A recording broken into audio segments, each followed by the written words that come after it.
Makarand Deshpande sir आपल्यासोबत जोडले गेलेले आहेत. सर, मोठ्या प्रमाणात या युवकांच्या आंदोलनाला पाठिंबा मिळतोय, तुम्ही देखील या ठिकाणी आलेला आहात.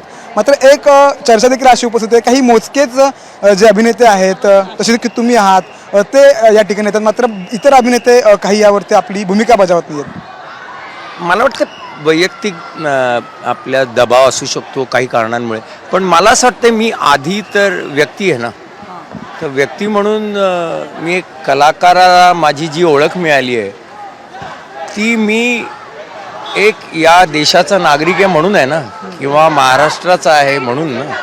मग मी जेव्हा महाराष्ट्रात कोणाला त्रास होतोय किंवा देशात त्रास होतोय आणि ते सुद्धा विद्यार्थ्यांना, तर मी त्यांच्याबरोबर का नसणार. मी पण कधी विद्यार्थी होतो ना, आणि पुढे आम्ही म्हणतोय देशाचं भविष्य किंवा विकास व्हायला हवा, तर त्यासाठी आत्ता विद्यार्थ्यांच्या बाजूने किंवा त्यांचं निदान ऐकून तर घ्यायला हवं. आणि जर त्यांच्याबरोबर चुकीचं होत असेल, मला वाटते की कुठला आता तुम्ही काय म्हणाल की कुठली गोष्ट बरोबर आहे, मला वाटतं मनापासून जर त्यांना पटली असतील तर ते करतील.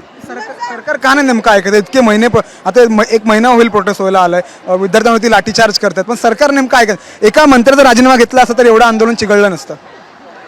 मुद्दा तोच आहे, कदाचित त्यांना वाटत असेल की मंत्र्याचा राजीनामा गरजेचा नाही आहे, सिस्टीम करायला पाहिजे.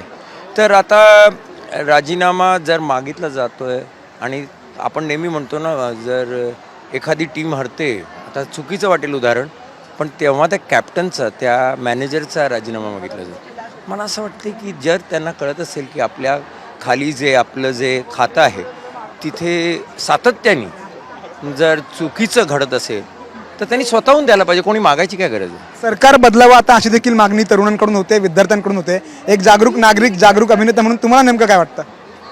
मला वाटते सरकार शेवटी कुठले येणार ते तुम्ही कसं सांगू शकाल की दुसरं सरकार बरोबर वागणार आहे. आत्ता सरकार चुकीचं वागतं हे त्यांना सांगता यावं. मला वाटतंय लोकशाही हेच आहे की मी तुमच्यासमोर मुद्दे मांडू शकतो, जे मला वाटतंय तुम्ही आश्वासन दिलेलं आहे ते होत नाही आहे. आता बदलायला पाहिजे, हे तुम्ही इलेक्शनमध्ये बदलून टाका, त्यांनी बदलायची गरज नाही ना, वोट द्या. धन्यवाद. सामटेशी बातचीत केल्याबद्दल. कॅमेरामॅन प्रवीणसह मी सूरज मसूरकर, साम टीव्ही, मुंबई.